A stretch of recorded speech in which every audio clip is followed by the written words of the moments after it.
So thank you all for having me. So my hack is what I call the commando, infantryman, and policeman analogy. And what it is at the right point in a startup, you need each of these types of people, and they're very different. So your commando is somebody who'll come in, do whatever it takes, blow things up, get it all done, doesn't like process, never says, though, this isn't my responsibility, and just captures your beachhead. Your infantryman comes in, pours your cement, organizes your business plan, structures your things, really builds a supply line so you can invade all of France, and scales up your business. And your policeman is there to just make sure nobody breaks the goose that lays the golden egg. Now, what people understand is that at different points, different people in different jobs have learned to do each of these steps, and not everybody knows how to do them all. So if you pull somebody out of a big company, for example, they may be a great policeman.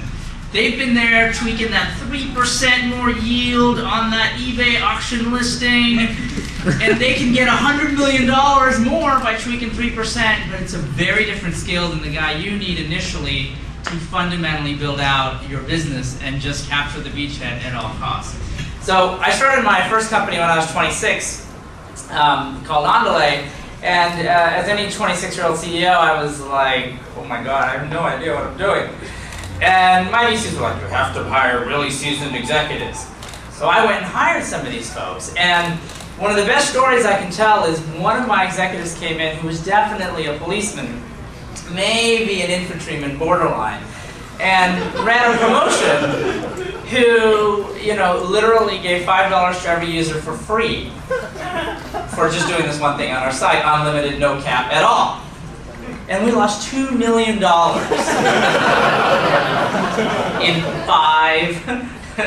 literally in 5 days.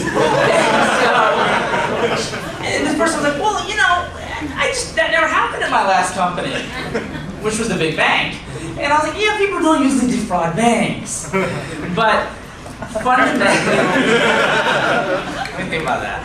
This is the internet. So fundamentally, what you have to find is the right person for the right job. And also you have to transition from one to the next. So if you have a whole team of commandos who are great, and then you actually get traction, your business starts to scale, and you don't actually bring in the infantryman fast enough, what happens? Well, you saw that, right? YouTube had outages. They couldn't keep up. And so if you don't bring the infantryman at the right time, all your commandos are typically fly by the seat of their pants folks, and then you don't scale to the next level. And if you don't bring the policeman in, well, frankly, you don't maximize revenue. And so the key is bringing the right person at the right time in the right place, and interviewing for it. The hardest thing to do is, how do you find a commando? How do you know what they are?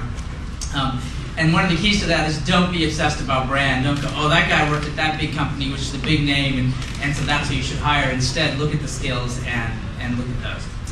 I'm going to actually do 2 hacks.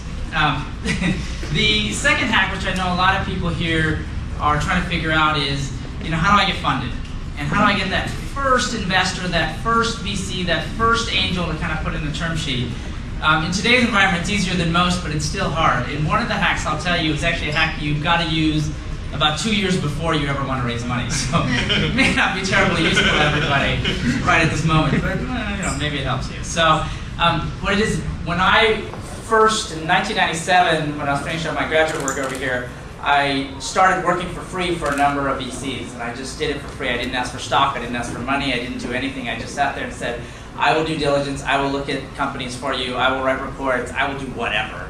I just want to hang out in your meetings and try to understand what's your criteria. And it turns out I did that for a number of angels and VCs, and 100% of my angel investors in my first company, Andale, were people that I had done that for. In other words, over the course of the next year, they kind of said, oh, this guy kind of knows how to judge ideas, and he kind of knows how to do this, or we've taught him how to do it. And they were the ones who actually gave me my first break. So get to know folks well in advance of when you actually want to pitch them and help them. And you never know where that'll come back to help you. Thank you.